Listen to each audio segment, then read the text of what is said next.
क्या तुम्हें पता है कि ऐसा कौन सा मेथड है जिससे कि तुम ये प्रूव कर सकते हो कि सिस्टम एग्जिस्ट करता है? अपनी मदर से पूछना, एक रिसर्च पेपर, या फिर एक स्टैम्प जो कि सिर्फ तुम देख सकते हो। सच कहूं तो इन तरीकों से तुम पता नहीं लगा पाओगे कि सिस्टम क्या असल में एग्जिस्ट करता है या नहीं। ये कहानी है हमारे मेन कैरेक्टर लिंग रैन की, जो कि वर्ल्ड का ग्रेटेस्ट डॉक्टर बनने वाला था। लिंग रैन एक मेडिकल स्टूडेंट होता है जो कि बहुत ज़्यादा जीनियस होता है एंड वो अपने कॉलेज में बहुत ज़्यादा मशहूर भी होता है। हालांकि जिन चीज़ों को लिंग रैन एक्सपीरियंस कर रहा होता है वो सिर्फ वो ही जानता था। वो एक ऐसे सिस्टम को देख पा रहा होता है जिससे कि उसके अलावा कोई और नहीं देख पा रहा होता एंड ये चीज़ उसे कंफ्यूज कर देती है। उसे लगता है कि वो बहुत ज़्यादा ही बीमार है एंड उसकी कोई इलनेस उसे इस सिस्टम को देखने पर मजबूर कर रही है। एज लिंग रैन एक मेडिकल स्टूडेंट है तो उसे सिर्फ साइंस पर ही विश्वास है। अगर तुम इस चैनल पर नए आए हो तो प्लीज़ इस चैनल को सब्सक्राइब ज़रूर से कर देना। एज यू गाइज नो कि मैं इस मानवा को सिर्फ एक्सप्लेन कर रहा हूँ एंड इसमें जितने भी इमेजेस हैं मैं उसका कॉपीराइट ओनर नहीं हूँ।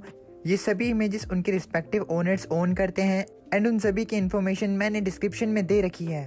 तो प्लीज़ उनको सपोर्ट करने के लिए उनकी जितने भी मानवास हैं वो ज़रूर पढ़िएगा उनकी ऑफिशियल साइट पर ही। खैर, अब वीडियो को स्टार्ट करते हैं। कहानी की शुरुआत में लिंग रैन एक ट्रेन में बैठा होता है एंड वो इस ट्रेन से युनहुआ हॉस्पिटल की ओर जा रहा होता है। सफ़र में उसके दिमाग में बहुत सारी चीज़ें चल रही होती हैं सिस्टम को लेकर। रैन कंफ्यूज था कि जो विंडो उसको अपनी आंखों के सामने अभी दिखाई दे रही है वो क्या है। अगर तो वो सिस्टम है तो इस चीज़ का क्या प्रूफ है। रैन एक मेडिकल स्टूडेंट होता है युनहुआ हॉस्पिटल में। रैन को थ्योरी से ज्यादा साइंस पर भरोसा होता है, इसीलिए वो साइंटिफिक तरीकों से इस चीज का पता लगाना चाहता था कि जो सिस्टम विंडो से दिखाई दे रही है वो उसका इल्यूजन है या नहीं। युनहुआ हॉस्पिटल में पहुंचते ही रैन पहले अपना फिजिकल एग्जामिनेशन करवाता है जिसकी रिपोर्ट पूरी तरह से नॉर्मल आती है। फिजिकल रिपोर्ट नॉर्मल आ जाने के बाद रैन सोचता है कि उसे अपने साइकोलॉजी के टेस्ट भी अब करवाने चाहिए, इसीलिए वो अपने कॉलेज युनहुआ मेडिकल कॉलेज में जाता है।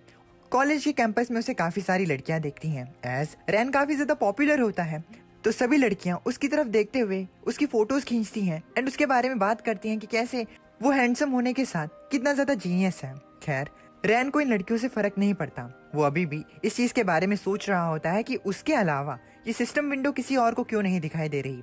वो गेट से लेकर कॉलेज कैंपस तक 108 लोगों को अपने आंखों के सामने देख चुका है, लेकिन किसी ने भी उस सिस्टम विंडो को नहीं देखा जिसे कि सिर्फ रैन ही देख पा रहा होता है।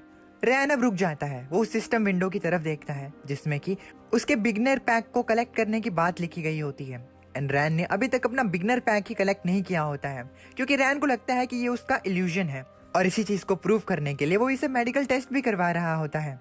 रैन सोचता है कि ऐसी चीजें सिर्फ नॉवेल्स या फिर कॉमिक्स में ही अपीयर होती हैं। उसे लगता है स्ट्रेस की वजह से या फिर मेंटल इलनेस की वजह से उसे ये सिस्टम विंडो दिखाई दे रही है। रैन ने एक प्रोफेशनल टेस्ट फॉर्म को पहले भी भरा होता है और अब रैन को सिर्फ फाइनल टेस्ट शीट रिजल्ट का इंतजार होता है और उस फाइनल रिजल्ट शीट को लेने के लिए वो लेबोरेटरी में जाता है। वहां पर जाकर रैन लेबोरेटरी के दरवाजे पर नॉक करता है एंड उसके नॉक से एक फीमेल बाहर आती है जो कि गुस्से में पूछती है कि आखिर वहां पर कौन है। लेकिन जैसे ही वो फीमेल रैन को देखती है तो वो तुरंत अंदर चली जाती है, जिसके बाद वो खुशनुमा अंदाज में रैन का स्वागत करती है। रैन अपने सीनियर को कहता है कि वो उनके इक्विपमेंट को यूज करने के लिए आया है। इस पर उसके सीनियर उसे कहती है कि उसे इतना ज्यादा पोलाइट होने की जरूरत नहीं है। मजे की बात ये होती है कि उसके सीनियर को उस पर क्रश होता है, लेकिन बेचारे रैन उसे इस चीज से बिल्कुल भी फर्क नहीं पड़ता कि किस लड़की को उस पर क्रश है एंड किससे नहीं। उसे सिर्फ अपने काम से मतलब होता है।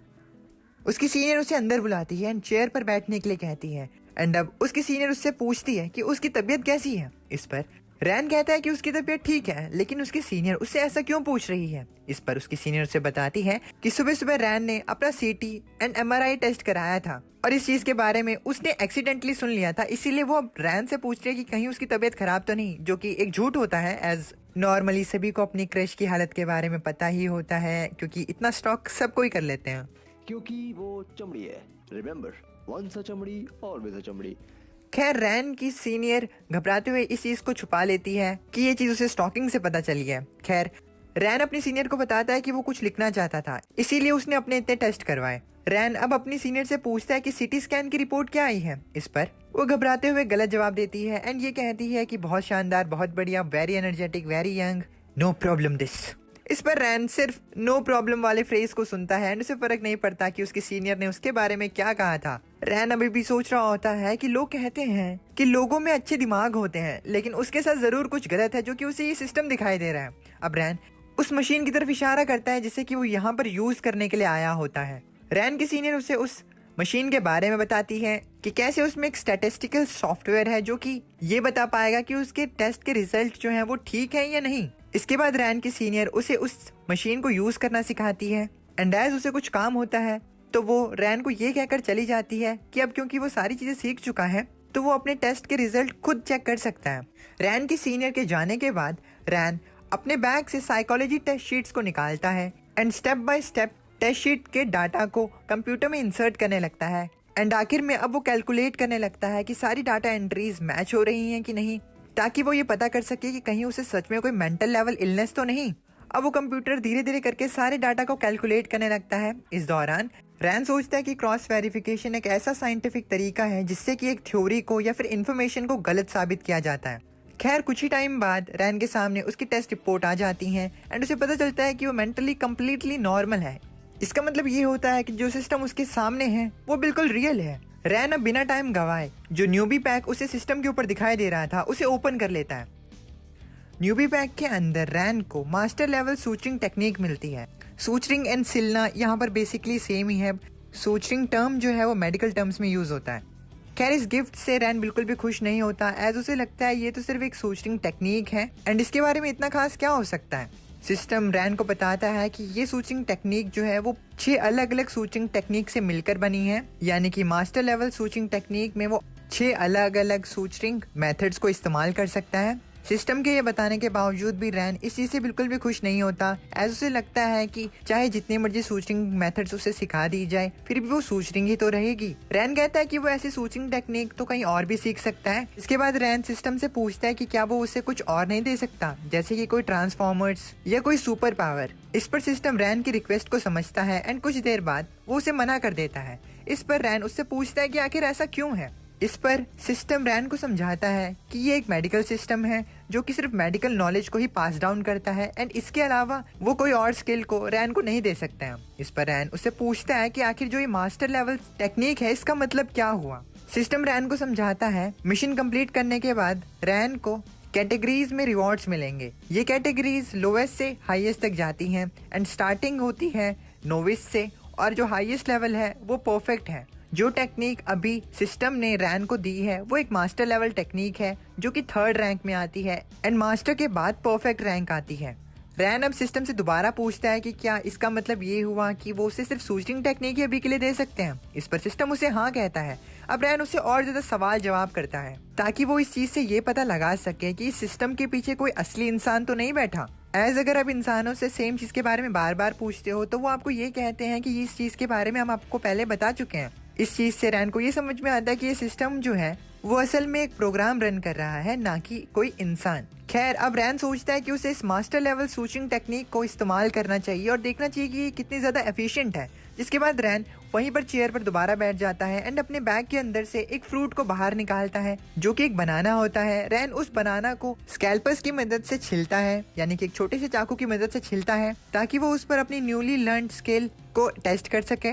रैन नोटिस करता है कि कैसे उसका हाथ पहले से ज्यादा स्टेबल हो चुका है एंड वो काफी ज्यादा फ्लो के साथ अब उस छिले हुए बनाना को सूचर कर पा रहा है। कुछ ही टाइम में रैन उस बनाना को सूचर कर लेता है, जिसके बाद रैन नोटिस करता है कि कैसे उसने परफेक्टली उस बनाना को सूचर कर दिया। रैन को अब समझ में आता है कि सही में ये जो न्यूबी पैक है ये सच में काफी ज्यादा बढ़िया साबित हुआ। मजे की बात ये है कि ये सिर्फ मास्टर लेवल सूचरिंग टेक्निक है एंड इसके बाद परफेक्ट लेवल सूचरिंग टेक्निक भी आती है। रैन इस चीज के बारे में एक्साइटेड होता है। अब वो सोचता है कि एक रियल प्रोफेशनल डॉक्टर जो है उसने कितना ज्यादा अचीव किया होगा बिना सिस्टम के। खैर अब उनके कॉलेज में इंटर्नशिप डे आ जाता है, जिसके बाद उन्हें यूनहुआ हॉस्पिटल में ही इंटर्नशिप करनी पड़ती है। रैन के 2 क्लासमेट्स होते हैं जो कि आज काफी ज्यादा एक्साइटेड होते हैं। इंटर्नशिप से पहले इन सभी डॉक्टर्स की एक सेरेमनी होती है जिसे कि ये सारे डॉक्टर अटेंड कर रहे होते हैं।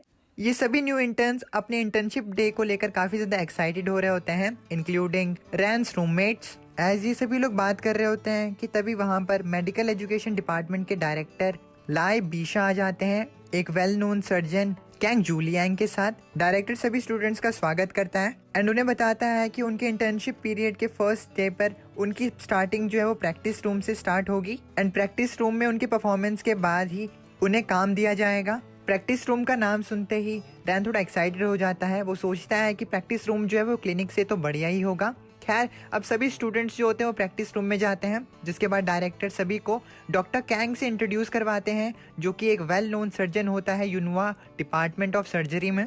डॉक्टर कैंग जो होता है वो काफ़ी ज़्यादा कोल्ड माइंडेड होता है। वो सभी स्टूडेंट्स से कहता है कि वो यहाँ पर बिल्कुल भी बकवास नहीं करेगा। वो सभी स्टूडेंट्स को बताता है कि एक सर्जन बनने के लिए तुम्हारे अंदर बहुत ज़्यादा स्किल्स होनी चाहिए, और इसीलिए डॉक्टर कैंग सभी को सबसे पहले बेसिक्स के बारे में बताता है, जो कि सूचर होता है। सूचरिंग टर्म सुनते ही रैन की आंखें चमक जाती हैं, और चमके भी क्यों ना, भाई ने अभी अभी जो मास्टर लेवल सूचरिंग टेक्निक जो सीखी है। खैर, डॉक्टर कैंग अपने पीछे के पर्दे को हटाता है एंड सभी को एक ऑपरेटिंग रूम दिखाता है। डॉक्टर कैंग सभी से कहता है कि उन्होंने स्कूल में काफ़ी ज़्यादा प्रैक्टिस की होगी सूचरिंग की, लेकिन यहाँ पर उन्हें अपनी सारी नॉलेज को घर पर रख कर आना होगा। और तो और जो नए डॉक्टर सीधा जाकर ऑपरेटिंग टेबल पर ऑपरेट करना चाहते हैं, वो इस प्रैक्टिस रूम से निकल सकते हैं, और क्लियरेंस स्टैंडर्ड्स के हिसाब से बच्चों को प्रैक्टिस रूम में एक सफेद चूहे की पूंछ को सूचर करना होगा, तभी उनकी क्वालिफिकेशंस इन्हें पता लग पाएंगी। व्हाइट चूहों की बात सुनकर कुछ डॉक्टर्स काफी ज्यादा अमेज रह जाते हैं। डॉक्टर कैंग भी हर साल बच्चों को इन चीज के बारे में बताता है, लेकिन उसे भी ये व्हाइट चूहे पसंद आते हैं। It means he has a soft corner. खैर, डॉक्टर कैंग अब सभी को बताता है कि जो इस व्हाइट चूहे की पूंछ है उसे पार्ट में काटा गया है, इसीलिए उसे सूचर करना थोड़ा मुश्किल होगा, क्योंकि हर साल अलग प्रोविंस से डॉक्टर्स आते हैं एंड वो भी 95% ऑफ ब्लड फ्लो की रिक्वायरमेंट को फुलफिल नहीं कर पाते हैं, एंड ये तो फिर भी इंटर्न्स हैं, इसीलिए उन डॉक्टर्स के मुकाबले इनके पासिंग रेट जो है वो 0 है। डॉक्टर कैंग की बात से काफी ज्यादा इंटर्न डॉक्टर्स जो होते हैं वो बिल्कुल भी सहमत नहीं होते। इस चीज को देखते हुए डॉक्टर कैंग उन सभी इंटर्न्स को हाथ खड़ा करने के लिए कहते हैं, जो कि कैंग को गलत प्रूफ करना चाहते हैं, जिसके बाद सारे बच्चे ही ऑलमोस्ट हाथ खड़ा कर लेते हैं अपना, सिवाय रैन को छोड़कर। रैन को हाथ खड़ा करता हुआ ना देखकर उसके दोस्तों से पूछते हैं कि उन्होंने इस चीज को काफी बार प्रैक्टिस किया है, तो भले ही उन्हें सर्जरी के बारे में ना पता हो, लेकिन वो इस चीज को तो कर ही सकते हैं। इस पर रैन अपने दोस्त से कहता है कि वो लोग सिर्फ फ्रूट्स पर ही प्रैक्टिस करते हैं, और इसीलिए एनिमल पर इस चीज को करना थोड़ा मुश्किल है। डॉक्टर कैंग अब एक बच्चे को सिलेक्ट करता है, जिसके बाद वो बच्चा इस अपॉर्चुनिटी को उठाते हुए आगे जाता है ऑपरेशन रूम में, जिसके बाद वो डॉक्टर कैंग के सामने बैठ जाता है। वो बच्चा काफी ज्यादा नर्वस होता है। दूसरे डॉक्टर्स जो होते हैं वो उसे ध्यान से देख रहे होते हैं। डॉक्टर कैंग उस इंटर्न डॉक्टर को रिलैक्स करने के लिए कहता है, एज उसके हाथ भी काफी ज्यादा हिल रहे होते हैं। खैर, कुछ ही टाइम बाद ये इंटर्न डॉक्टर इस टेस्ट को पास नहीं कर पाता, एज वो उस चूहे की पूंछ की ब्लड वेसल्स को ही पंचर कर देता है, एंड उसे फेल होता हुआ देखकर डॉक्टर कैंग उसे ताने मारता है। स्टूडेंट को फेल होता हुआ देखकर दूसरे डॉक्टर्स का भी मनोबल टूट जाता है, एक्सेप्ट रैन। रैन अभी भी इस चीज को ध्यान से देखता है एंड उसे समझ में आता है कि उसका क्लासमेट ये करने में फेल क्यों हुआ। तभी डॉक्टर कैंग रैन के एक्सप्रेशन को नोटिस कर लेता है, जिसके बाद वो उन बच्चों को एक और मौका देता है, एंड इस बार वो रैन को सिलेक्ट करता है इस टेस्ट को परफॉर्म करने के लिए, एंड इस टेस्ट को करने में रैन भी इंटरेस्टेड होता है।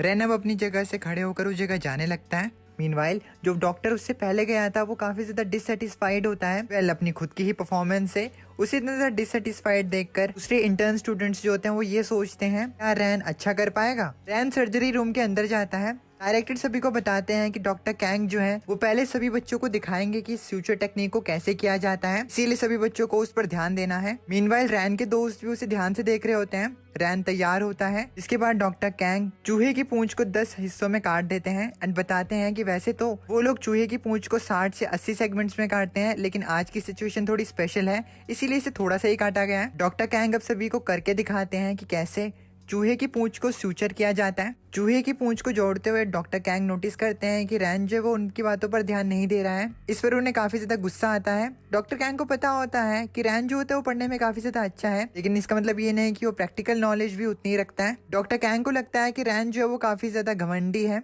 कैंग को लगता है कि रैन जो है वो उसकी डेमोन्स्ट्रेशन पर बिल्कुल भी ध्यान नहीं दे रहा है, एंड इस बात पर उसे बहुत ज्यादा गुस्सा आता है कि रैन किसी और तरफ देख रहा है। कैंग बात करता है कि कैसे रैन को लग रहा है कि थ्योरेटिकल नॉलेज काफी है और इसीलिए वो डेमोन्स्ट्रेशन पर ध्यान नहीं दे रहा है। ये चीज कैंग को बहुत ज्यादा गुस्सा दिलाती है एंड वो सोचता है कि वो अब रैन को सबक सिखाएगा, इसीलिए वो उसे बातों पर उलझाए रखता है एंड कुछ ही टाइम बाद डेमोन्स्ट्रेशन खत्म कर देता है। इससे रैन जो होता है वो डेमोन्स्ट्रेशन को ठीक से नहीं देख पाता एंड उसे भी लगता है कि डेमोन्स्ट्रेशन जो वो काफी ज्यादा जल्दी खत्म हो गई, एज रैन जो था वो और ज्यादा डेमोन्स्ट्रेशन को देखना चाहता था। लेकिन कोई बात नहीं, रैन अब टूल्स को अपने हाथ में लेता है एंड वो स्टार्ट करता है इस सर्जरी को। रैन इस मौके को गंवाना नहीं चाहता था, एज वो एक वेल नोन सर्जन के सामने परफॉर्म कर रहा होता है।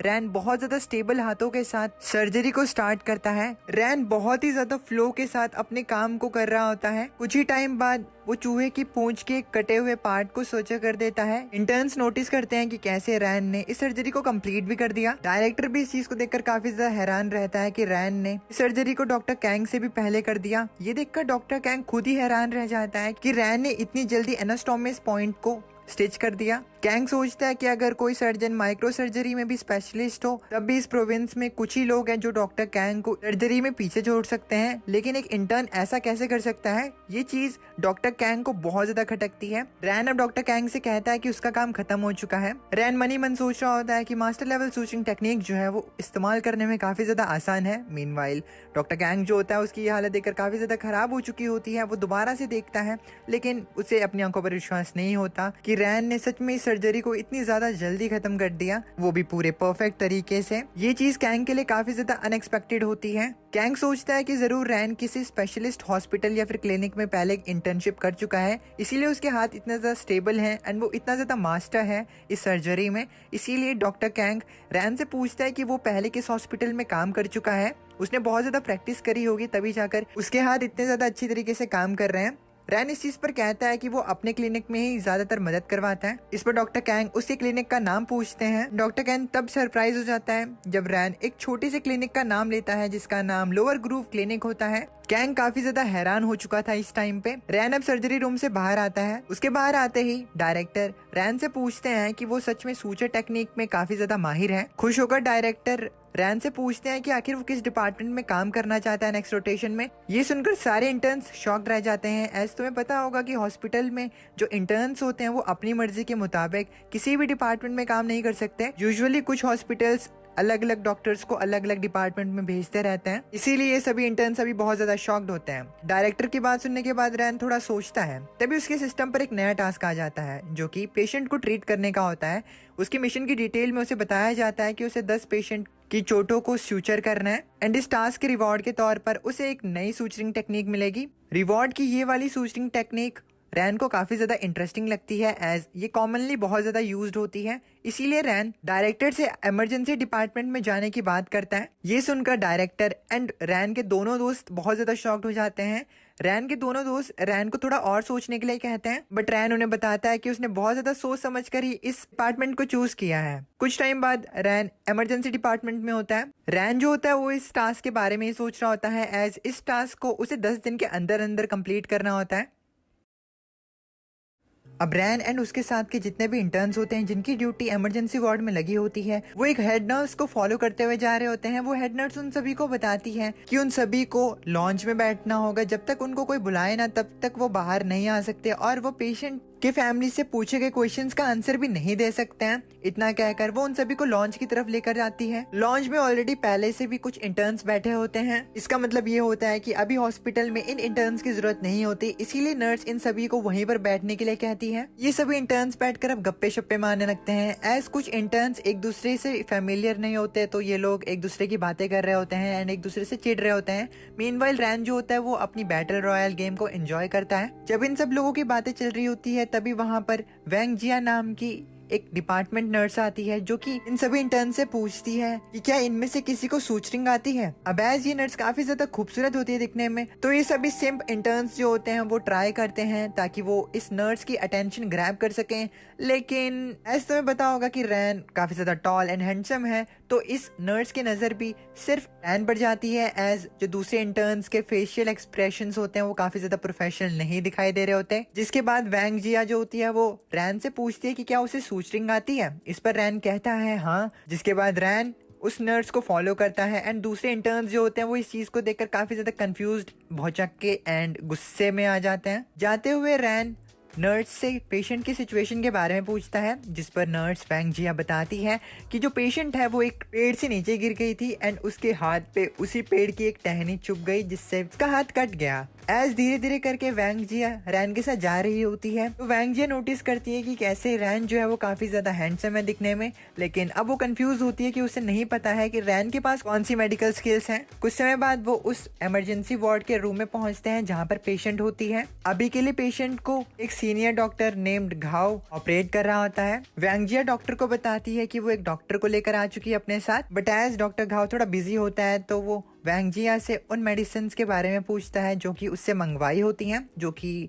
वैंग जिया लेकर आई होती है। वैंग जिया वो मेडिसिन को डॉक्टर घाव को देती है, जिसके बाद डॉक्टर घाव मेडिसिन को प्रिपेयर करने लगते हैं पेशेंट के लिए। मीनवाइल डॉक्टर घाव रैन के फेशियल एक्सप्रेशंस को नोटिस करता है और उसे पता लगता है कि रैन जो है वो काफी ज्यादा सीरियस है। वो पेशेंट को दवा देते हैं एंड इस दौरान रैन जो होता है वो नोटिस कर रहा होता है डॉक्टर घाव के हर मूव को। एज रैन काफी ज्यादा इंटेलिजेंट होता है तो उसे सब पता होता है कि यहाँ पर क्या चल रहा है एंड इस चीज को कैसे हैंडल करना चाहिए। खैर डॉक्टर घाव अब रैन को पेशेंट के वुंड को क्लीन करने के लिए कहता है। डॉक्टर घाव बड़े आराम से पेशेंट से बात करता है एंड उसे बताता है कि उसकी चोट जो है वो थोड़ी गहरी है, इसीलिए उसकी चोट को स्यूचर करने से पहले उसे 2 बार और धोना होगा और इसीलिए पेशेंट को ज्यादा चिंता करने की जरूरत नहीं है। जिस पर पेशेंट घबराते हुए कहती है कि वो ज्यादा चिंता नहीं करेगी। खैर ऑब्वियसली वो थोड़ी चिंता तो कर ही रही होती है एंड घबरा रही होती है। रैन इस चीज को नोटिस करता है कि कैसे पेशेंट के साथ डॉक्टर घाव कितने आराम से बात कर पा रहे हैं। रैन बात करता है कि लॉन्च से बाहर आते हुए उसे कितनी ज्यादा डिफिकल्टी हुई, लेकिन अब वो एक ऐसे डॉक्टर से मिल रहा है जो कि सच में अच्छा है अपने काम में। All the back in the mind रैन को इस चीज की भी खबर होती है कि उससे अपने सिस्टम के टास्क को कंप्लीट करना है। रैन सोचता है कि अगर वो इस टास्क को अच्छे तरीके से कर पाए तो उसे अच्छे रिवॉर्ड्स मिल सकते हैं। इसी सोच को लेते हुए वो डॉक्टर घाव से पूछता है कि क्या वो अकेले ही स्टिचिंग को कर सकता है। इस पर डॉक्टर घाव थोड़ा सोचता है एंड रैन को इस चीज के लिए हाँ कह देता है। डॉक्टर घाव बात करता है कि कैसे यंग डॉक्टर्स जो होते हैं वो थोड़े इम्पेशेंट होते हैं एंड वो इतने ज्यादा स्किल्ड नहीं होते यूजुअली, इसीलिए डॉक्टर घाव हर बार ही यंग डॉक्टर्स की मदद कर देता है। ऑल्दो ये वाला ऑपरेशन जो है वो थोड़ा सा छोटा है, इसीलिए एज लॉन्ग एज रैन इस ऑपरेशन को स्टेप बाय स्टेप करे तो कोई प्रॉब्लम नहीं आएगी। बिसाइड डॉक्टर घाव बात करता है कि वैसे भी वो यहीं पर है, इसीलिए ज्यादा कुछ खराब नहीं होगा। डॉक्टर घाव अब स्टिचिंग का काम रैन पर छोड़कर एक झपकी ले लेता है। एज उसे पता होता है कि वो यहीं पर है और अगर कोई बड़ी प्रॉब्लम हो भी जाती है तो वो यहीं से ऑपरेट कर लेगा। डॉक्टर घाव को सोए हुए सिर्फ 2 ही मिनट हुए थे कि तभी रैन डॉक्टर घाव को उठाते हुए उन्हें बताता है ऑपरेशन कंप्लीट हो चुका है एंड डॉक्टर घाव को रैन के किए गए फ्यूचर के बारे में क्या लगता है। ऑपरेशन को इतनी ज्यादा जल्दी हुआ देखकर डॉक्टर घाव काफी ज्यादा डर जाता है। उसे लगता है कि ये काफी ज्यादा जल्दी हो गया। वो घबराते हुए अपनी जगह से उठता है। वो सोच रहा होता है कि कहीं रैन ने अपनी स्किल्स के अंदर की स्पीड को दिखाने के चक्कर में इस ऑपरेशन को कहीं खराब तो नहीं कर दिया।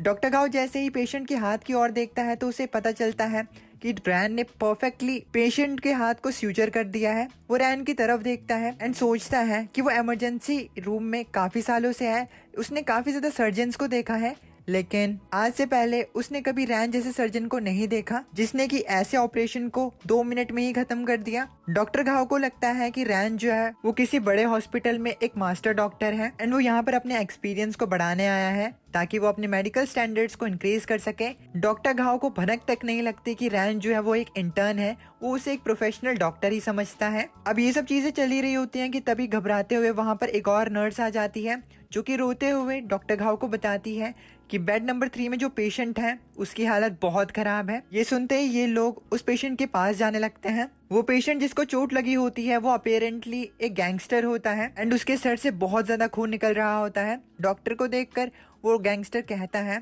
कि फाइनली डॉक्टर यहाँ पर आ चुके हैं। खैर उसका बहुत ज्यादा ब्लड लॉस हो चुका है। उस आदमी के साथ काफी ज्यादा और गैंग मेंबर्स होते हैं जो कि बहुत देर से डॉक्टर का ही वेट कर रहे होते हैं। डॉक्टर घाव उस पेशेंट की चोट को देखते हैं एंड उसे पता चलता है कि ये इंजरी जो है वो काफी ज्यादा सीरियस है। मीनवाइल रैन सोचता है कि डॉक्टर घाव को फॉलो करते हुए उसे एक और मौका मिल गया आज। डॉक्टर घाव सभी लोगों को साइड हटने के लिए कहता है ताकि वो पेशेंट को देख पाए, लेकिन तभी वो दूसरे गैंग मेंबर्स बीच में आ जाते हैं। डॉक्टर घाव मिन्नतों के साथ उन्हें साइड हटाते हैं। डॉक्टर घाव काफी ज्यादा घबरा रहा होता है उस पेशेंट को हैंडल करने में एज वो एक गैंग मेंबर होता है एंड अगर यहाँ पर ऑपरेशन थोड़ा खराब हो जाए तो सारा इंजाम डॉक्टर घाव पर आएगा एंड ये लोग उसे बहुत ज्यादा पीटेंगे। इसी चीज के डर में वो रैन को इस ऑपरेशन को हैंडल करने के लिए पूछता है एज डॉक्टर घाव को अभी भी लगता है कि रैन जो है वो किसी हॉस्पिटल में एक एक्सपर्ट है और वो अपनी स्किल्स को शो ऑफ करने के लिए ही यहाँ पर आया है, इसीलिए उसे सर्जरी को करना चाहिए क्योंकि ये सर्जरी करना थोड़ा मुश्किल है। ऑल्दो रैन जो होता है वो ये चीज करने में काफी ज्यादा एक्साइटेड होता है। एंड वो खुश होता है कि उसने डॉक्टर घाव को फॉलो किया, तभी जाकर उसे ये अपॉर्चुनिटीज मिल रही हैं। रैन जल्दी से अपने टूल्स को पकड़ता है एंड पेशेंट को साइड हटने के लिए कहता है। मेन डॉक्टर को इस चीज को हैंडल ना करता हुआ देखकर वो जो गैंग मेंबर होता है वो रैन से पूछता है कि आखिर ये सब्स्टिट्यूट ये काम क्यों कर रहा है। अब वो गैंग मेंबर रैन को धमकाता है कि वो काफी ज्यादा हॉस्पिटल में जा चुका है, लेकिन अभी तक कोई भी हॉस्पिटल उसके इस चोट को ठीक नहीं कर पाया है, और इसीलिए रैन अगर इस सर्जरी को खराब कर देता है तो इस चीज की सजा उसे बराबर मिलेगी। ये कहकर वो गैंग मेंबर रैन को अब डराने लगता है। ऑल्दो रैन उस आदमी की बात नहीं सुनता एंड वो अपने काम को जारी रखता है। रैन को ये काम इतने ज्यादा फ्लो में करता हुआ देखकर घाव थोड़ा घबरा जाता है, जिसके बाद वो गैंग मेंबर डॉक्टर घाव के इस एक्सप्रेशन को देखकर उससे पूछता है कि आखिर वो ऐसे चेहरे क्यों बना रहा है। डॉक्टर घाव उस आदमी को बताते हैं कि उसकी चोट जो है वो ऑलरेडी ठीक हो चुकी है। अब ये सुनकर वो पेशेंट काफी ज्यादा कंफ्यूज हो जाता है, एज अभी अभी तो सर्जरी स्टार्ट हुई थी और इतनी जल्दी सर्जरी कैसे खत्म हो सकती है। वो पेशेंट पीछे मुड़ने की कोशिश करता है, लेकिन रैन उसके चेहरे को आगे कर देता है एंड उसकी चोट को ध्यान से देखने लगता है। रैन को अब वो एक्सपीरियंस याद आता है जब वो मेडिकल स्कूल में था, तब उसी क्लासमेट जो थी वो बनाना की स्किन को डॉट्स में स्टिच कर देती थी एंड वो दिखने में काफी ज्यादा बढ़िया नहीं दिखते थे। ऑल्दो रैन ने जिस पेशेंट के सर को अभी स्टिच किया होता है वो दिखने में काफी ज्यादा बढ़िया लगता है। रैन देखता है कि उस आदमी के सर पे बिल्कुल भी बम्प्स नहीं है एंड वो दिखने में ठीक लग रहा है। सर्जरी से कुछ संतुष्ट होने के बाद रैन उस आदमी को एक शीशा देता है एंड उसे खुद देखने के लिए कहता है। मीनवाइल इस ऑपरेशन को लेकर डॉक्टर घाव सोचता है कि पेशेंट जब बात कर रहा था तभी रैन ने उसके सर को सूचर कर लिया। इससे पेशेंट को बिल्कुल भी पता ही नहीं लगा कि कब उसकी चोट ठीक हो गई एंड इस तरीके के ऑपरेशन को पहली बार डॉक्टर घाव ने अपनी आंखों से देखा है। डॉक्टर घाव इस सूचर टेक्निक से बहुत ज्यादा इंप्रेस होता है। वो पेशेंट भी अपने सर को ध्यान से देखता है एंड उसे भी अपने सर की ये सूचरिंग काफी ज्यादा पसंद आती है। एज ये सर्जरी काफी ज्यादा जल्दी हो गई थी तो उसे खुद ही पता नहीं चला था कि उसकी सर्जरी हो चुकी है। सारे स्टिचेस लाइन में होते हैं एंड ये चीज उस पेशेंट को बहुत पसंद आती है। वो पेशेंट मिरर को रखता है एंड रैन की तरफ देखते हुए उससे उसका बिजनेस कार्ड मांगता है। एज ये आदमी सोचता है कि आज के बाद उसे कुछ भी हो गया तो वो अपना सारा इलाज रैन से ही कराएगा। इस पर रैन बताता है कि उसके पास कोई बिजनेस कार्ड नहीं है, ऑल्दो अभी के लिए उस पेशेंट को ज्यादा मूव नहीं करना चाहिए क्योंकि उसके सर पर बैंडेज नहीं लगी है। बट एज ये पेशेंट एक गैंग मेंबर होता है तो इसे फर्क नहीं पड़ता। वो पेशेंट अपनी जगह से खड़ा होता है एंड इन सभी को बताता है कि उसके सर की सिलाई बहुत अच्छी तरीके से हो गई है, इसीलिए उसे बैंडेज की कोई जरूरत नहीं है। लेकिन अगली बार अगर उसे चोट लगती है तो वो सिर्फ रैन के पास ही आएगा। इतना कहकर वो अपने सभी आदमियों से कहता है कि उन्हें किसी को सबक सिखाना है, जिसके बाद उसके सभी आदमी उसे फॉलो करने लगते हैं एंड अब उस आदमी की खैर नहीं होती जिस आदमी ने इनके बॉस के साथ ऐसा किया होता है। उन्हें ऐसे ही जाता हुआ देखकर रैन उन्हें रोकने की कोशिश करता है एंड सभी डॉक्टर्स ये देखकर काफी ज्यादा शॉक्ड हो जाते हैं। इन लोगों के जाने के बाद रैन अपनी सिस्टम विंडो की तरफ देखता है जहां पर उसे दिखता है कि उसकी टास्क कंप्लीशन जो है वो 2 आउट ऑफ 10 हो चुकी है एंड इसका मतलब उसे 8 और पेशेंट के चोटों को ठीक करना है अपनी सूचरिंग टेक्निक की मदद से। रैन बात करता है कि कैसे ये मिशन बहुत जल्दी ही खत्म होने वाला है। कुछ समय बाद कुछ इंटर्न्स जो कि उस लॉन्च में बैठे हुए थे उनमें से एक डॉक्टर वैंग जिया के पास जाता है एंड उससे काम के लिए पूछता है, लेकिन इस पर वैंग जिया उसे कहती है कि अगर उसे ऑपरेशन में दखल अंदाजी करनी है तो वो उसे फॉलो ना करे तो ही बढ़िया है। इस पर वो इंटर्न वैंग जिया से कहता है कि यहाँ पर काफी ज्यादा लोग हैं जिन्हें चोटें लगी हुई हैं और इसीलिए वो डॉक्टर घाव की मदद करना चाहता है। इस पर वैंग जिया उसे बताती है कि डॉक्टर घाव जो है वो रेस्ट करने के लिए गए हुए हैं एंड जितने भी लोग इसे इमरजेंसी वार्ड्स में दिखाई दे रहे हैं वो सभी लोग डॉक्टर रैन के पास आए हैं। ये सुनकर वो इंटर्न बहुत ज्यादा गुस्से में आ जाता है एंड वो वैंग जिया से कहता है कि क्या पेशेंट अपने डॉक्टर्स को चूज कर सकते हैं, वो भी इमरजेंसी डिपार्टमेंट में। इसमें वैंग जिया उसे बताती है कि उन्हें जो करना है वो कर सकते हैं। एज बेचारी वैंग जिया तो रैन का ही साथ देगी क्योंकि चमड़ी मैटर है गाइस। खैर ये इंटर्न वैंग जिया को फॉलो करते हुए उस रूम में पहुंचता है जहां पर वो गैंग लीडर जिसे कि रैन ने कुछ ही समय पहले ठीक किया था वो भी होता है, लेकिन इस बार वो अपने एक दोस्त के साथ होता है एंड वो रैन से बात करता है कि कैसे उसके भाई को चोट लग चुकी है एंड इस चोट को सिर्फ डॉक्टर रैन ही ठीक कर सकता है।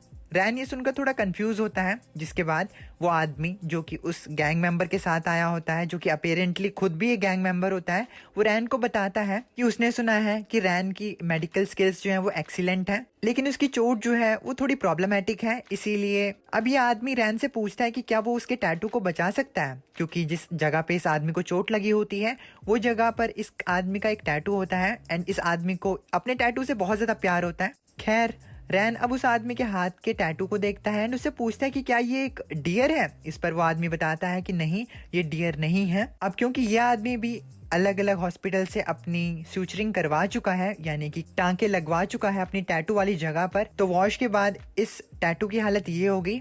ओरिजिनली इस आदमी ने एक डियर का टैटू करवाया था, लेकिन इस आदमी को चोट लग गई थी, जिसके बाद इसने सूचर करवाया कहीं और से एंड उसके बाद इसके टैटू खराब हो गया, जिसके बाद इसे टैटू को मिटवाना पड़ा एंड इस बार इसने अपनी टैटू की जगह पर एक यूनिकॉर्न बनवाया। लेकिन ये वाला यूनिकॉर्न टैटू भी थोड़ा खराब हो चुका है ड्यू टू हिज चोट।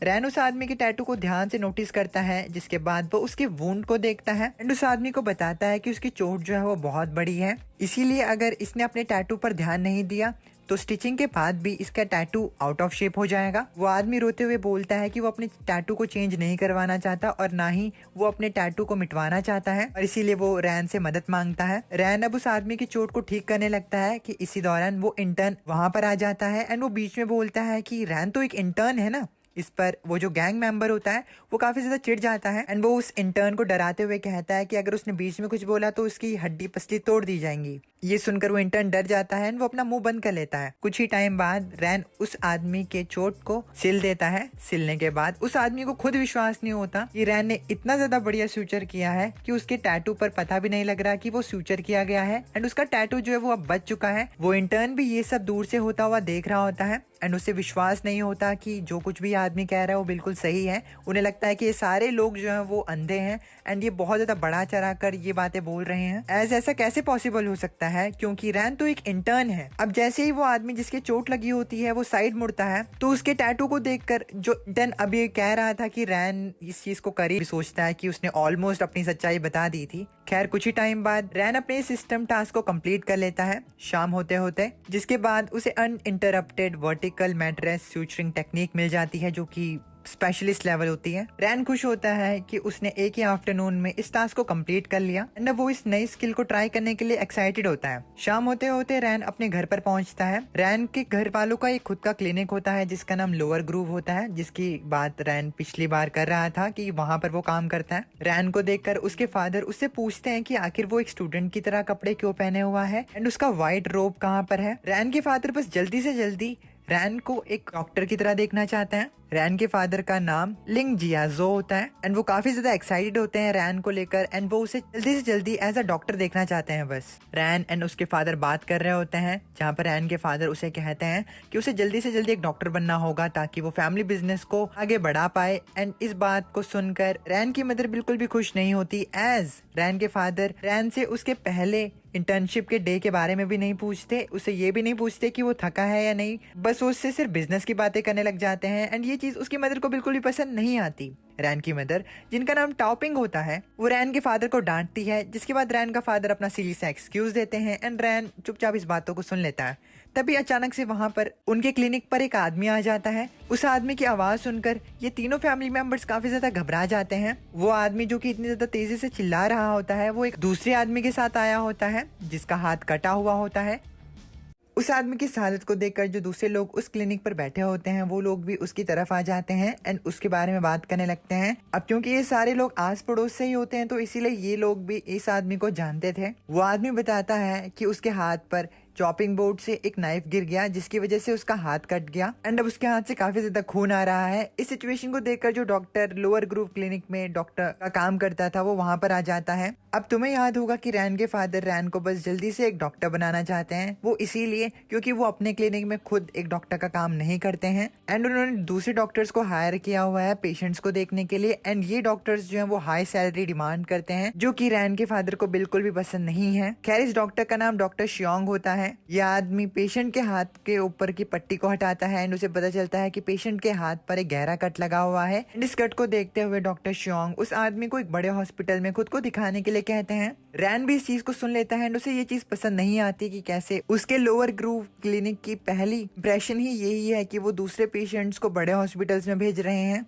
इसीलिए रैन डॉक्टर शियोंग से पूछता है कि क्या वो उसकी मदद कर सकता है। रैन के ऐसे कहते ही उसके सिस्टम पर एक नया क्वेस्ट पॉपअप हो जाता है जिसमें कि उसे बताया जाता है कि उसकी स्किल यहाँ पर टेस्ट होगी। मिशन की डिटेल्स में उसे कहा जाता है कि उसे यांग जाओशु, जो कि पेशेंट का नाम है, उसके हैंड को ट्रीट करना है। अगर पेशेंट को रिजल्ट सेटिस्फाइड लगते हैं तो रैन को एक बेसिक ट्रेजर चेस्ट मिलेगा। खैर रैन की बात सुनकर डॉक्टर शियोंग उससे ये कहते हैं कि उसकी इंटर्नशिप अभी एक दिन पहले ही तो शुरू हुई है तो वो कैसे मदद कर सकता है। अब क्योंकि पेशेंट के हाथ से बहुत ज्यादा ब्लड निकल रहा होता है तो डॉक्टर शियोंग सोचता है कि उससे पेशेंट के हाथ को डिसइंफेक्ट कर देना चाहिए। इसीलिए वो लोअर ग्रूव क्लिनिक की नर्स जुआनजी को वहां पर बुला लेता है मदद के लिए, जिसके बाद डॉक्टर शियोंग जुआनजी से उन मेडिसिन को मंगाता है जिससे कि वो पेशेंट के हाथ को डिसइंफेक्ट करने वाला था। रैन भी इस चीज को देख रहा होता है, उसने अपने क्लिनिकल कोट को पहना हुआ होता है। वो अपने टूल्स की तरफ देखता है जो कि उसके क्लिनिक में प्रेजेंट होते हैं, जिसके बाद वो अपने हाथ धोते हुए सोचता है कि उसके पास इतने आइटम्स हैं कि वो इस सर्जरी को ठीक कर सकता है जिससे कि पेशेंट भी सेटिस्फाई रहे। रैन को हाथ धोता हुआ देखकर डॉक्टर शियोंग थोड़ा कंफ्यूज हो जाता है, जिसके बाद शियोंग रैन से कहता है कि वो पेशेंट के हाथ को सिर्फ डिसइंफेक्ट कर रहे हैं और वो इससे ज्यादा कुछ नहीं करेंगे। रैन शियोंग की बात को नहीं सुनता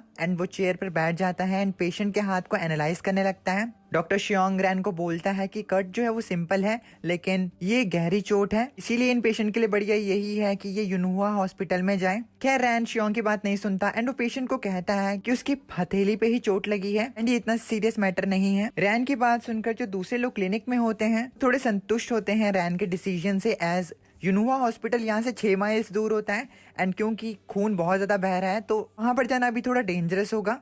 खैर शियोंग अभी भी रैन को समझाता है कि उन्हें इस चीज को अपने हाथ में नहीं लेना चाहिए, लेकिन रैन इस बात को नहीं सुनता। जिसके बाद वो सर्जरी की तैयारी करने लगता है एंड वो नर्स से दवाई मंगाता है। उसे ऐसा करता हुआ देखकर डॉक्टर शियोंग काफी ज्यादा घबरा रहा होता है एंड वो अभी भी उसे रोकने की कोशिश कर रहा होता है। रैन अब पेशेंट के हाथ को स्टिच करना शुरू कर देता है एंड दूसरे लोग इस चीज को होता हुआ देख रहे होते हैं। सर्जरी करते वक्त रैन को पता लगता है कि पेशेंट अब शायद नाजुक कामों को नहीं कर पाएंगे, एज जो पेशेंट है वो एक फूड शॉप ओन करता है। रैन कहता है कि इमरजेंसी डिपार्टमेंट में टेंडेंस को स्यूचर करना थोड़ा मुश्किल हो सकता था, लेकिन सर्जरी डिपार्टमेंट में ये बेसिक रूटीन है। अगर अभी पेशेंट हॉस्पिटल जाता तो उसे एक अच्छा सूचर मिल सकता था, लेकिन उसे जो सर्विस मिलती वो बहुत ही ज्यादा एवरेज होती। एंड रैन को अपनी स्किल्स पर विश्वास होता है, इसीलिए वो इस चीज को अपने हाथ में लेकर ये सब कर रहा होता है। धीरे धीरे करके वो पेशेंट के हाथ को पूरी तरह से सूचर कर लेता है। सर्जरी कंप्लीट होने के बाद सारे लोग शॉक्ड रह जाते हैं, एज रैन ने क्लीन सर्जरी की होती है। शियोंग पेशेंट के हाथ को ध्यान से देखता है एंड उसे पता चलता है कि ये सर्जरी बेमिसाल हुई है, लेकिन अब शियोंग कंफ्यूज होता है कि रैन ने आखिर इस चीज को कैसे किया। खैर रैन अब पेशेंट के हाथ पर पट्टी बांधने लगता है एंड पेशेंट इस चीज को लेकर काफी ज्यादा कंफ्यूज होता है कि क्या सच में सूचर इतना ज्यादा आसान होता है। रैन की सर्जरी को देखकर उसके डैड काफी ज्यादा इम्प्रेस्ड होते हैं, जिसके बाद उसके डैड उसे कहते हैं कि अब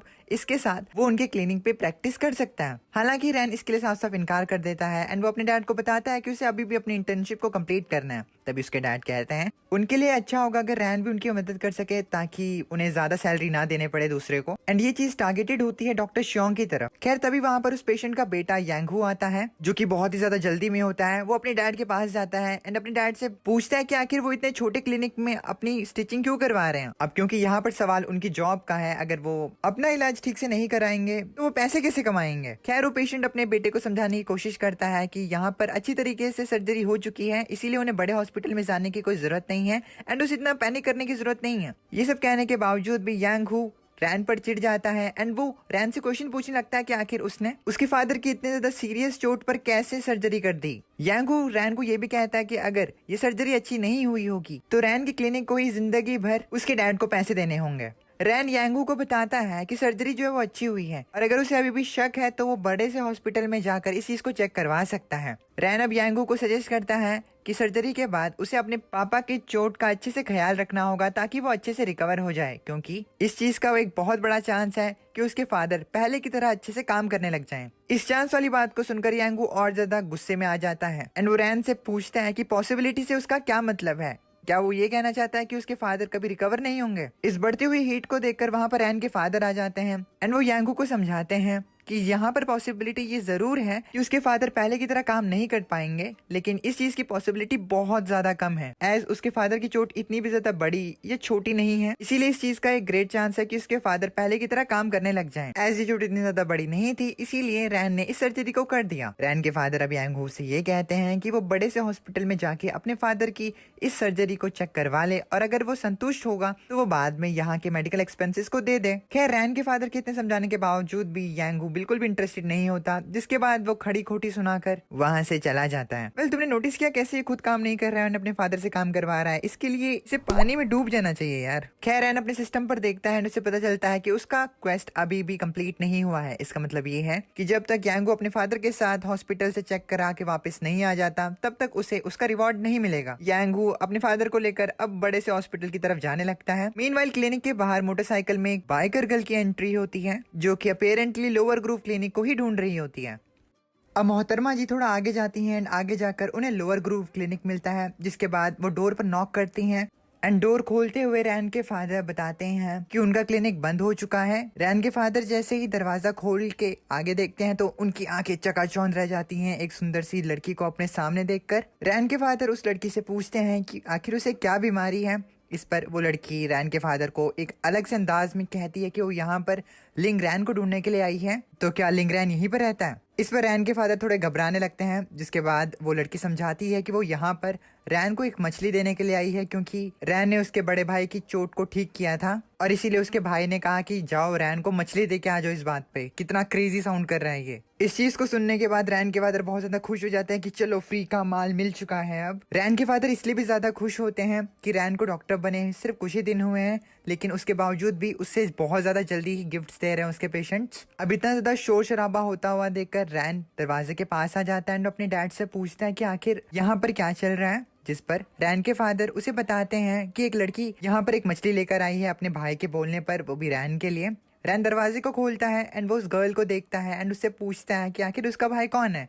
रैन को देखकर वो लड़की काफी ज्यादा शर्माने लगती है एंड वो अपने भाई जिसका नाम लू हाइशान है उसके बारे में बताती है। अपेरेंटली लू हाइशान वही आदमी होता है जिसके हाथ पर एक डियर का टैटू होता है, जिसे कि रैन ने कल ही ठीक किया था। अब वो लड़की शर्माते हुए रैन से पूछती है कि क्या उसने पहले सैल्मन खाई है, यानी कि वो मछली खाई है। अगर उसने मछली नहीं खाई है तो वो उसके लिए अभी बना सकती है। चमड़ी साला, ना जाने हमारे ये दिन कब आएंगे। खैर रैन के फादर उस गर्ल को अपने किचन में एंटर होने की परमिशन दे देते हैं, जिसके बाद वो वहां पर सैल्मन को प्रिपेयर करती है। खाना बनाने के बाद वो सबसे पहले टेस्ट करने के लिए उसे रैन को ही देती है एंड रैन उस फिश को ट्राई करता है एंड उसे वो पसंद आती है एज वो फिश बहुत ज्यादा फ्रेश होती है। वो गर्ल रैन को बताती है कि युनहुआ में सैल्मन फिश को उसकी फैमिली ही सप्लाई करती है, इसीलिए ये बाकी जगहों के कंपैरेटिवली ज्यादा ही अच्छी फिश है। एज इन लोगों का ये बिजनेस है तो इन्हें तो पता ही है कि कौन सी बेस्ट फिश है और कौन सी नहीं, इसीलिए ये बेस्ट फिश ही रैन के लिए लेकर आते हैं एज अ गिफ्ट। बट इस लड़की को नहीं पता होता कि रैन दिखने में बहुत ज्यादा अच्छा दिखता है एंड ये उसके प्यार में फंस जाएगी। खैर चमड़ी मैटर से हटके वो लड़की अब उस फिश को ट्राई करने के लिए रैन की मदर को भी देती है एंड रैन की मदर रैन की तरफ देख रही होती है कि बेटे ये सब पता है मुझे कि क्या चल रहा है यहाँ पे। बट रैन को इस चीज से कोई फर्क ही नहीं पड़ता कि ये लड़की उस पर ट्राई मार रही है। बहुत ज्यादा चैड लड़का है ये। वेल टेस्ट करने में रैन की मदर टाओपिंग को भी वो फिश बहुत ज्यादा पसंद आती है। अब रैन के मदर उस फिश को खा रहे होते हैं कि तभी वो लड़की रैन की मदर से पूछती है कि क्या वो उनकी बहू बन सकती है एंड ये सुनते ही उनकी हालत खराब हो जाती है एंड उनके मुंह से खाना नीचे गिर जाता है। यार खैर इन हरकतों के लिए माफ करना। ये सुन के रैन के फैमिली मेंबर्स बहुत ज्यादा शॉक्ड हो जाते हैं एक्सेप्ट रैन। रैन को अभी भी फर्क नहीं पड़ता एंड वो सैल्मन को एंजॉय कर रहा होता है। वो लड़की बताती है कि वो मजाक कर रही है एज वो अभी शादी के लिए तैयार नहीं है। खैर टाइम फ्लाइज एंड कुछ टाइम बाद मिस्टर यांग अपने बेटे के साथ वहां पर आते हैं एंड रैन के फादर को बताते हैं कि जब पहली बार डॉक्टर ने ये सुना था कि उन्होंने स्टिचेस छोटे क्लिनिक से करवाए हैं तो उन्होंने उसे थोड़ा डांटा, लेकिन जब उन्होंने स्टिचेस को देखा तो वो डॉक्टर्स भी दंग रह गए एंड उन्हें ये लगा कि ये स्टिचेस किसी प्रोफेशनल जापानीज क्लिनिक ने किए हैं। मिस्टर यांग अब रैन के फादर को कहते हैं कि वो शुक्रमंद है कि उन्होंने रैन से ही स्टिचेस करवाए एज अब रैन की गुड सूचरिंग स्किल्स जो है उसकी वजह से उनका हाथ बहुत जल्दी ठीक हो जाएगा। मिस्टर यांग अपने बेटे की तरफ देखते हुए बताते हैं कि वो अपनी बेटी की तरफ से माफी मांगने के लिए भी यहाँ पर आए हैं। उनका बेटा यांग हु अब बेइज्जती के मारे कुछ नहीं कहता यहाँ पे। खैर ये सब होता हुआ देखकर वो लड़की रैन से पूछती है कि क्या इन लोगों ने तुम्हें परेशान किया है। इस पर रैन कहता नहीं ऐसी बात नहीं है। जिसके बाद वो लड़की रैन से कहती है कि अगर उसे कोई परेशान करता है तो वो इसके बारे में उसे या उसके भाई को बता सकती है एज युनहुआ में सभी लोग इनके बारे में जानते हैं एंड ये लोग ऐसे लोगों के खिलाफ लड़ने में माहिर हैं। रैन इस बात को सुनकर थोड़ा कंफ्यूज रहता है, जिसके बाद वो कहता है ठीक है एंड वो लड़की अब रैन को समझाती है कि उसे इतना ज्यादा सोचने की जरूरत नहीं है, उसका कुछ गलत मतलब नहीं था इससे। अब वो लड़की यांगू एंड मिस्टर यांग को डांटते हुए कहती है कि क्या वो लोग यहाँ पर सिर्फ खड़े रहने के लिए आए हैं, क्या वो लोग माफी नहीं मांगेंगे। उस लड़की को उन पर चिल्लाता हुआ देखकर वो दोनों कंफ्यूज हो जाते हैं कि आखिर ये लड़की कौन है। अब मिस्टर यांग अपने बेटे को कहते हैं कि उस बैनर को बाहर निकालो। इन दोनों ने माफी के तौर पर एक सिल्क बैनर बनाया होता है जिस पर इन्होंने लिखवाया होता है वो जादुई हाथ जो कि हेल्थ को ठीक कर देता है। ये फ्रेज रैन के फादर को बहुत पसंद आता है एज ये रैन के लिए एक अच्छा कॉम्प्लीमेंट होता है। रैन के फादर सोचते हैं कि वो इस बैनर को अपनी क्लिनिक में लगाएंगे ताकि जब किसी को भी लगे कि रैन जो है वो इनएक्सपीरियंस्ड और यंग है तो वो इस चीज को उन्हें दिखा सकें। खैर रैन की सक्सेसफुल सर्जरी एंड इस सिल्क बैनर के लिए अब ये लोग सेलिब्रेशन करने के बारे में सोचते हैं एज ये बहुत ज्यादा खुशी की बात होती है इन लोगों के लिए, इसीलिए अब ये लोग पटाखे फोड़ने लगते हैं। मीनवाइल क्वेस्ट को कंप्लीट करने के बाद रैन को एक बेसिक ट्रेजर चेस्ट मिल जाता है। रैन अभी भी नोटिस करता है कि ये वाला सिस्टम जिसमें उसका रिवॉर्ड चेस्ट अपीयर हो रहा है उसे भी उसके अलावा कोई और नहीं देख सकता है। रैन अब उस चेस्ट को खोलता है एंड इस बार उसे उसके अंदर से एक एक्चुअल आइटम मिलती है। रैन उस आइटम को देखकर थोड़ा कंफ्यूज होता है कि इस बार उसे रियलिटी में एक आइटम मिली है। खैर नेक्स्ट डे यूनवा हॉस्पिटल में काफी ज्यादा बोरिंग डे चल रहा होता है एज सारे इंटर्न्स लॉन्ज में ही होते हैं जहां पर रैन गेम खेल रहा होता है एंड दूसरे इंटर्न्स जो होते हैं वो गप्पे लड़ा रहे होते हैं। एज आज हॉस्पिटल में ज्यादा काम नहीं होता तभी रैन के सिस्टम पर उसे एक नया क्वेस्ट मिलता है जिसमें कि उसे पेशेंट्स को ट्रीट करना होता है एंड हर 10 पेशेंट्स को ट्रीट करने के बाद उसे एक ट्रेजर चेस्ट मिलेगी। रैन सोच ही रहा होता है कि आज हॉस्पिटल में ज्यादा काम नहीं है तो शायद वो इस टास्क को आज कंप्लीट ना कर पाए, लेकिन तभी अचानक से लॉन्ज में एक नर्स आती है जो कि इंटर्न्स को अपने साथ लेकर आती है। वो स्पेसिफिकली लिंग रैन को मेंशन करती है जिसके बाद ये सभी इंटर्न्स इमरजेंसी डिपार्टमेंट के डायरेक्टर के सामने जाकर खड़े हो जाते हैं। इमरजेंसी डिपार्टमेंट का डायरेक्टर हुओ कोंगजुन सभी डॉक्टर्स को इकट्ठा इसीलिए करवाता है क्योंकि पास ही सब अर्बन फैक्ट्री में एक बहुत बड़ा धमाका हुआ होता है जिसके इम्पैक्ट से काफी ज्यादा कैजुअलिटीज हुई होती हैं, बहुत लोगों को चोट पहुंची होती है और इसका मतलब ये था कि इमरजेंसी डिपार्टमेंट जो था वो बहुत ज्यादा बिजी होने वाला था। सभी डॉक्टर्स ये सुनकर थोड़े घबरा जाते हैं। मीनवाइल डॉक्टर जाओ जो कि रैन के बगल में खड़े होते हैं वो रैन को कहते हैं कि रैन को उन्हें फॉलो करना है। तभी वहां पर एक एम्बुलेंस आती है जिसके अंदर से डॉक्टर्स यानी कि वो इंटर्न्स पेशेंट को बाहर निकालते हैं एंड उसे रेस्क्यूएशन रूम में लेकर जाते हैं। ये सब चल ही रहा होता है कि तभी एक और एम्बुलेंस आ जाती है एंड डायरेक्टर इंटर्न्स को अब अलग अलग रूम में इन पेशेंट्स को ले जाने के लिए कहता है। बहुत सारे लोगों को चोट आई होती है इसीलिए इस काम में बहुत ज्यादा टाइम लगने वाला था। डायरेक्टर डॉक्टर जाओ को ट्रीटमेंट रूम को संभालने के लिए कहते हैं जिसके बाद डॉक्टर जाओ ट्रीटमेंट रूम में जाते हुए रैन को कहते हैं कि वहां पर उसे सूचर टेक्निक्स का इस्तेमाल करना है। ट्रीटमेंट रूम में पहुंचते ही डॉक्टर जाओ रैन को एक पेशेंट देते हैं। रैन सूचर करने के लिए तैयार होता है तभी वैंग जिया उसे कहती है कि बहुत सारी एम्बुलेंस बाद में आने वाली हैं इसीलिए उसे अपनी पूरी स्ट्रेंथ को इस्तेमाल करने की जरूरत नहीं है। मीनवाइल रैन सोचता है कि ये तो अच्छी ही बात है, उसके लिए उसका सिस्टम टास्क भी कंप्लीट हो जाएगा इसीलिए वो कहता है ये तो अच्छी बात है। ये सुनकर वैंग जिया थोड़ी शर्मा जाती है, अब क्यों ना शर्माए बेचारी शर्मीली। उसे लगता है कि रैन जो है वो दूसरे लोगों से बहुत ज्यादा अलग है। मीनवाइल रैन के एक पेशेंट की सर्जरी कंप्लीट ही होती है कि तभी एक दूसरा पेशेंट आ जाता है। पेशेंट को इतना ज्यादा जल्दी आता हुआ देखकर डॉक्टर जाओ अब थोड़ा घबरा जाता है एज उसे लगता है कि अब इसके अलावा 6 से 7 पेशेंट्स और आने हैं एंड इन पेशेंट के आ जाने के बाद इमरजेंसी मेडिकल केयर जो है वो और ज्यादा पेशेंट्स को उनके पास नहीं भेजेगी कुछ समय के लिए, लेकिन ये चीज भी बहुत ज्यादा सिचुएशन पे डिपेंड करता है कि आगे कितने ज्यादा पेशेंट इमरजेंसी रूम में आने वाले हैं। खैर जो इंटर्न उस पेशेंट को वहां पर लेकर आया होता है वो रैन से कहता है कि उसे ऐसा लगता है कि ज्यादातर पेशेंट्स को यूनहुआ हॉस्पिटल में भेजा जाएगा एंड जब पेशेंट इतने सारे हो जाएंगे तो वो टेक्निकली पेशेंट्स को मना नहीं कर सकते हैं एंड उन्हें दूसरे हॉस्पिटल्स में नहीं भेज सकते हैं। जिस पर रैन कहता है कि अगर ऐसी बात है तो जो पेशेंट उसे असाइन है वो पहले उन्हें ट्रीट कर देगा, जिसके बाद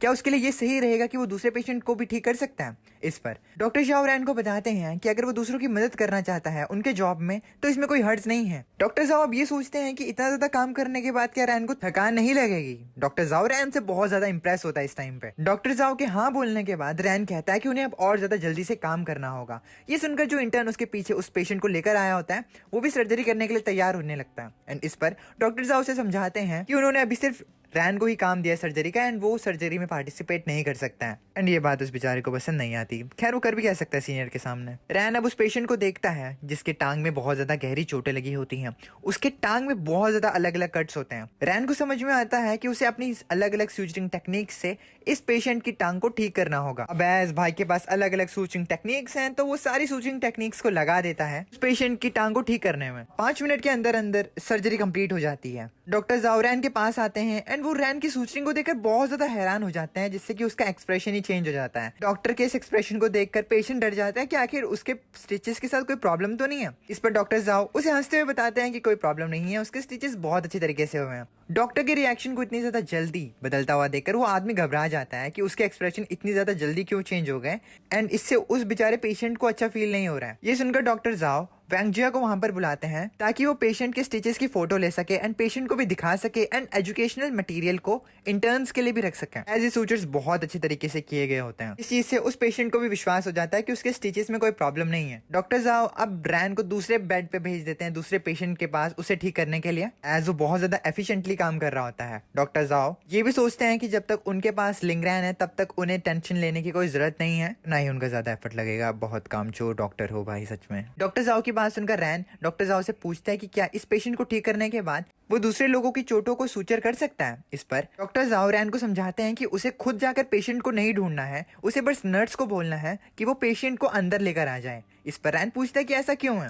तो डॉक्टर जाओ से समझाते हैं कि अगर वो ऐसा करेगा तो बहुत सारे लोग उसके आसपास इकट्ठा हो जाएंगे एंड उससे पेशेंट्स के बारे में पूछने लगेंगे, यानी कि अपने ही फैमिली मेंबर्स के बारे में पूछने पड़ेंगे, जिससे कि उनका काम बहुत ज्यादा स्लो हो जाएगा। इससे उन्हें मल्टीपल फैमिलीज को आंसर करना पड़ेगा लगातार। सो ये बहुत ज्यादा ही हैक्टिक हो जाएगा सबके लिए। इसीलिए डॉक्टर जाओ वैंग जिया को अपने पास बुलाते हैं एंड रैन को यहीं पर बैठने के लिए कहते हैं और कहीं ना जाने के लिए कहते हैं। तब तक के लिए वैंग जिया बाहर जाकर पेशेंट को भी बुला लेगी। वैंग जिया बाहर जाने के पहले रैन के पास आती है एंड उससे पूछती है कि क्या उसकी कोई स्पेशल रिक्वेस्ट है। इस पर रैन वैंग जिया से कहता है कि वो उन्हीं पेशेंट को अंदर लेकर आए जिन्हें एक्सीडेंट में चोट लगी है एंड वो कोशिश करे कि वो उन्हीं पेशेंट को लेकर आए जिन्हें की सिर्फ सूचर चाहिए ताकि उन्हें जल्दी ट्रीट किया जा सके। डॉक्टर गाओ भी रैन की बात से संतुष्ट होते हैं। वैंग जिया बाहर जाती है एंड अब वो एक लेडी पेशेंट को लेकर आती है एंड इस टाइम तक रैन अभी भी सर्जरी कर रहा होता है दूसरे पेशेंट की। इसका मतलब वो लगातार पेशेंट्स को ठीक करने में लगा हुआ था। धीरे धीरे करके वो अपने क्वेस्ट को कंप्लीट कर लेता है, जिसके बाद रिवॉर्ड के तौर पे उसे ट्रेजर चेस्ट मिलती है। वो ट्रेजर चेस्ट को खोलता है एंड उसे दोबारा से ट्रेजर चेस्ट के अंदर से एनर्जी सीरम मिलता है। रैन सोचता है कि कहीं न्यूबीज के लिए कोई स्पेशल प्रिविलेज तो नहीं है। रैन अब सिस्टम के बारे में सोच ही रहा होता है कि तभी डॉक्टर जाओ से पीछे से बुला लेते हैं ताकि वो नेक्स्ट पेशेंट पे काम कर सके। अब यहाँ पर डॉक्टर जाओ एंड रैन दोनों मिलकर ही काम कर रहे होते हैं पेशेंट पे, जिसमें कि डॉक्टर जाओ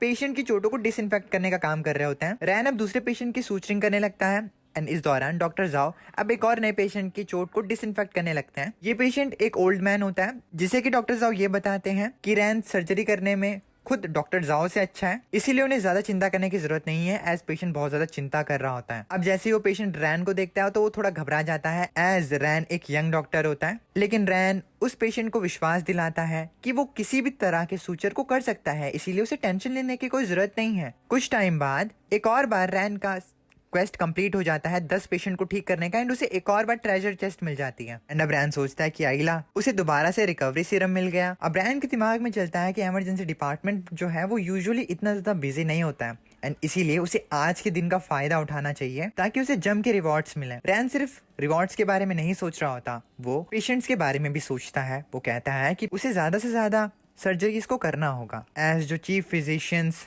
एसोसिएट चीफ फिजिशियंस जो हैं वो दूसरे पेशेंट्स जिनको सीरियस इंजरी हुई है उन्हें ट्रीट कर रहे हैं, तो इसीलिए ज्यादातर काम जो है वो यंग डॉक्टर्स के ऊपर है। लेकिन जब ये सीरियस केसेस खत्म हो जाएंगे तो chief physicians associate chief physicians जो हैं वो इमरजेंसी रूम में आ जाएंगे एंड नॉर्मली पेशेंट्स को ट्रीट करने लगेंगे। जिसका मतलब ये है कि रैन के पास अब सर्जरी करने का कुछ ही टाइम पड़ा है एंड उसे कुछ ही घंटों के लिए सर्जरी करने को मिलेगी, इसीलिए उसे ज्यादा से ज्यादा सर्जरीज को करना होगा। रैन के दिमाग में एक आइडिया आता है, वो सोचता है कि उसे दूसरों की मदद लेनी चाहिए ज्यादा सर्जरी करने में। इसीलिए वो डॉक्टर जाओ से पूछता है कि क्या वो किसी को भेज सकता है यहाँ पर उनकी मदद करने के लिए। इस पर डॉक्टर जाओ कंफ्यूज हो जाते हैं, उससे पूछते हैं कि उसे किस चीज में मदद चाहिए। रैन समझाता है कि अभी वो दोनों ही काम कर रहे हैं और सेपरेटली काम करने से उनका काम बहुत ज्यादा एफिशिएंट हो गया है, लेकिन अगर उनके साथ एक और आदमी आ जाए तो ऑपरेशन करने में और ज्यादा आसानी होगी। यानी कि अगर 3 डॉक्टर्स होंगे तो एक डॉक्टर चोट को डिसइंफेक्ट कर सकता है, दूसरा सूचर कर सकता है एंड तीसरा चोट पे पट्टी लगा सकता है, जिससे कि उनका काम बहुत ज्यादा तेज हो जाएगा। अब डॉक्टर जाओ थोड़े थके हुए होते हैं तो वो रैन को पूछते हैं कि क्या उसे उनकी मदद भी चाहिए। इस पर रैन कहता है कि अगर वो मदद करेंगे तो ठीक है, लेकिन यहाँ पर रैन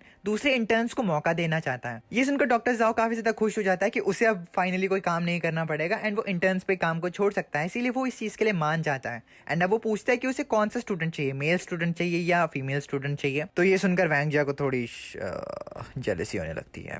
इस पर रैन कहता है कि उसे कोई स्पेसिफिक स्टूडेंट नहीं चाहिए, उसके टीममेट्स ही ठीक है। एंड वैंग जिया भी कहती है कि ऐसा ही करना चाहिए, एज अगर कोई फीमेल नहीं होगी तो बेचारी की सेटिंग हो जाएगी। अब क्या कहें। इस चीज पर डॉक्टर घाव कहते हैं कि उन्हें इस चीज से कोई प्रॉब्लम नहीं है, लेकिन जो अलग डिपार्टमेंट के डॉक्टर्स हैं उनके पेशेंट को अगर वो ट्रीट कर रहे हैं तो उन्हें बाद में उन डॉक्टर्स को ये समझाना होगा। इतना कहकर वो वहां से चले जाते हैं। जिसके बाद वैंग जिया रैन के रूममेट्स को ले आती है। रैन के दोस्त अब ट्रीटमेंट रूम में आते हैं, वो लोग शॉक्ड होते हैं कि भाई रैन ये सब कैसे कर रहा है, कहीं वो डॉक्टर्स को गिफ्ट तो नहीं दे रहा। इस पर रैन कहता है कि वो ऐसा कुछ भी नहीं कर रहा है, उसे बस कुछ मदद चाहिए थी डेब्रीमेंट में एंड बैंडेजिंग में, इसीलिए उसने उन दोनों को वहां पर बुलाया। इतना कहते ही रैन के दोस्त कामों को बांट लेते हैं एक दूसरे में एंड अब ये तीनों तैयार होते हैं एफिशिएंटली सर्जरी को करने के लिए।